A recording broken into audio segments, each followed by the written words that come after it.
Right, Shalom. First, I'd like to give all praises unto Yahweh Shem Yahweh Shai, and double honors unto the apostles of Great Millstone, and honors to you brothers out there on the highways and the byways teaching His word in all sincerity and in truth. This is going to be a quick update on the world affairs, particularly the economy. Just want to read a few articles. All right. This is world faces terrifying consequences as the panic of 2016 has begun. Gerald Salente, these are dangerous times indeed. All right, so 2016 has begun with a great panic because basically the economy, pretty much all of these bubbles are based upon confidence. It's based upon investors and different people having confidence that there's gonna be a profit at to be had from their investments. Okay, like the dollar is a bubble. You got people buying up U.S. treasuries and buying up dollars because they believe that the dollar is going to remain strong because of the U.S. military and the U.S. economy. The minute you don't believe you're going to get a return on something, you're going to basically pull the plug. If you have a company and that company's stocks are $50 a pop, the reason you're going to invest or buy those stocks is because you believe that you're going to receive return from them stocks in the long run, whether the stock price is going to increase or the profits of that company are going to increase, which that's going to increase the stock price anyway. It's going to increase your return. Now, you get some people that they believe in basically riding the highs and the little changes in the stock market. So when the the stocks drop on a particular stock, they'll run in and buy it again because they believe that they're betting that in the future they have confidence that in the future that particular stock is gonna rise. Okay, so it's a con game. All these different bubbles is a con game. People are having confidence in the system. That's why they keep putting their money into the system. All right, but what you gotta understand is that the numbers are so bad that the top investors cannot ignore it anymore.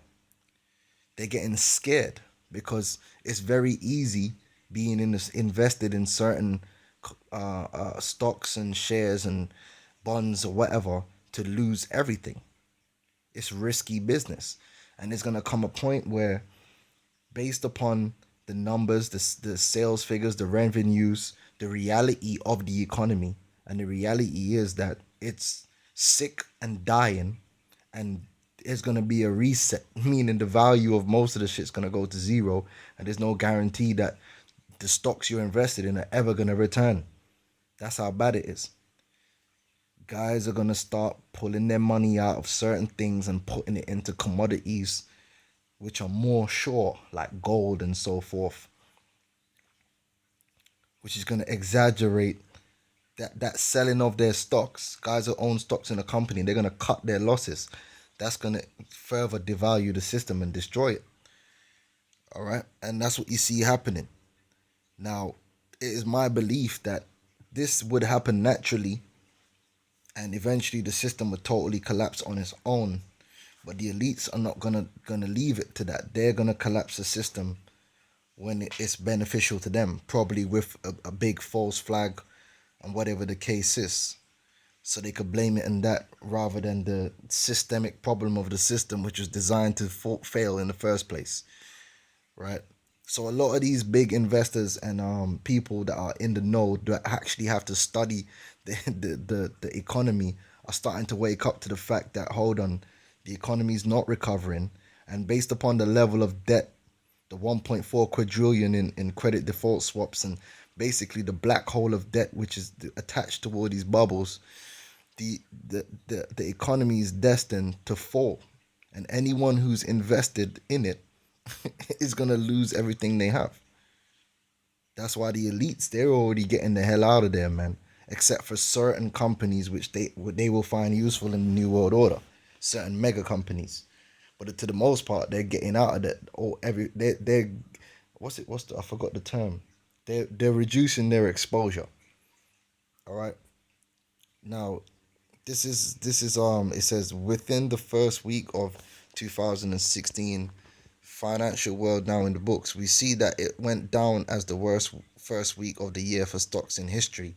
And as Gerald Salente of the Trends Research Institute shares with us in the first video below, as he previously predicted, the panic of 2016 has begun and terrifying consequences could be ahead for the world.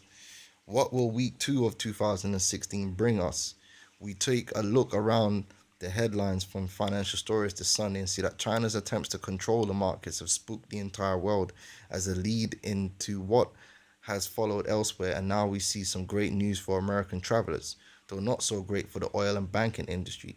As US Today tells us, gas prices could drop toward $1 a gallon, with oil prices continuing to collapse at just above $33 a barrel now. We need to remember warnings given by Russian President Vladimir Putin, a sentiment echoed by investor Jeffrey Gundlach. If oil prices fell below 40 a barrel, there would be terrifying consequences for the world. So you might see that the price of petrol reducing being a good thing, which in a perfect economy it would be good. It would free up more money for you to spend and so forth. But the debt is too high now, with the dollar being reduced.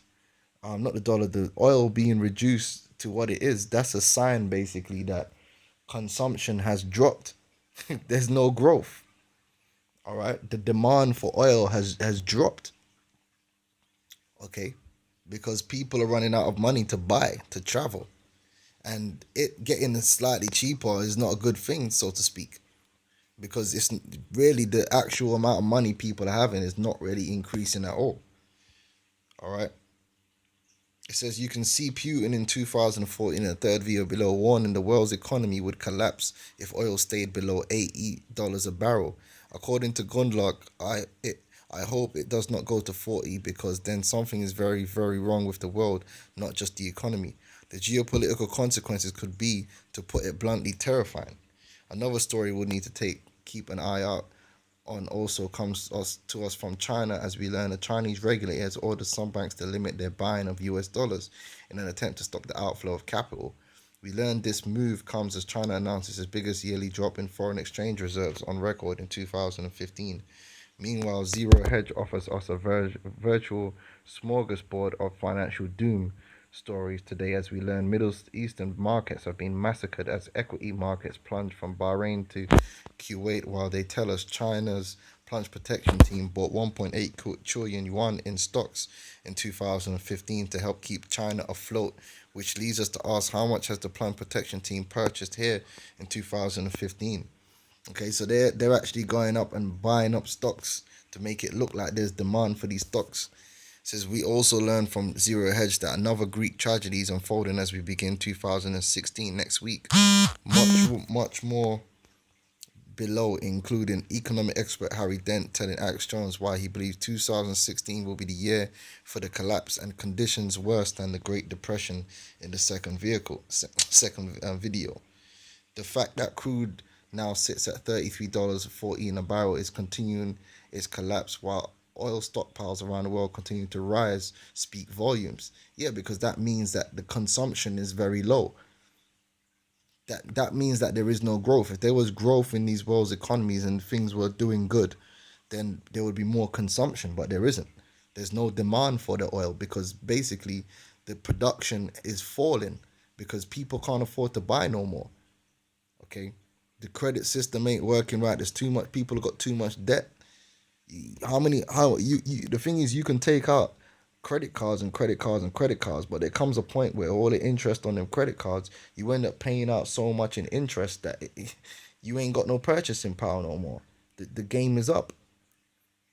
All right, because your income ain't matching the amount of interest you have to pay on all these loans you took out, and what you bought with it ain't making you no money. It's simple. We see these collective warnings coming to pass before our eyes from it says according to Todd Wood in recent Washington Times story, the collapse of the crude oil prices could cause Putin to surprise the world militarily because Russia One of their main exports is oil. And with CNBC telling us last month the real danger of the oil collapse, we see these collective warnings coming to pass before our eyes. The problem is the collapse in the price of crude oil on international markets. Russia has failed since the fall of the Soviet Union to diversify its economy away from the hydrocarbon production. In fact, its economy is now less diversified than it was during the USSR. The consequences of this failure are now coming to the forefront. It is highly likely that the price of crude oil will continue to fall, possibly into the $20 area, and stay there for a very long time, without any catalyst to send the price of oil back higher. There is just too much supply on the market, and there is no end in sight to the deluge of crude. Iran is coming online with more production in the coming months to years. Demand is stalling in the United States and China, yeah, because production is down. American shale oil has injected a different type of price control in the oil market, as shuttered fracking wells can be turned back on at moment's notice without all the costs and time other types of wells require. The effect of this phenomenon is that downward pressure on crude is here to stay. The next step to prevent Russian social unrest could be additional military steps internationally. The axis of Iran, Russia, and Syria in the Middle East is an extremely interesting new development. As Russian military power and influence grows in the region, all bets are off the table as to how this power could be used.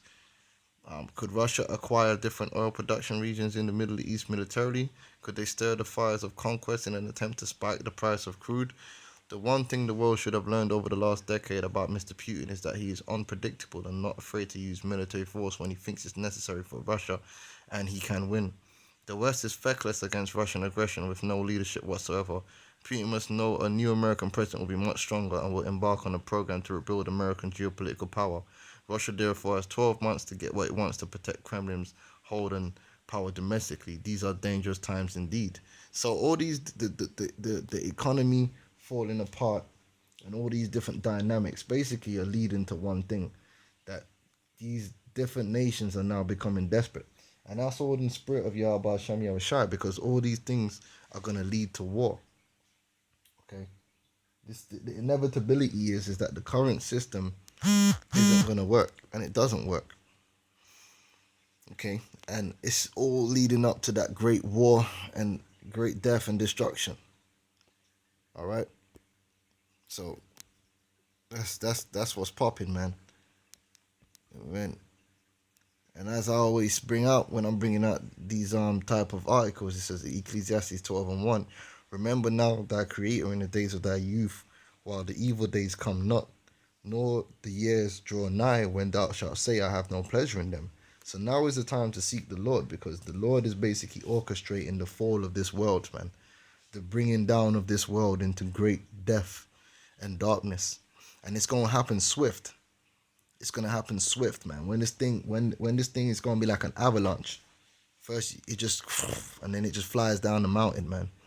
While the sun or the light or the moon or the stars be not darkened in the clouds, and the clouds return after the rain, in the day when the keepers of the house shall tremble, because the great darkness and death that's going to come from the collapse of the world economy and the descent into social unrest, martial law, and world war is gonna bring fear to the hearts of those which are overseeing the societies.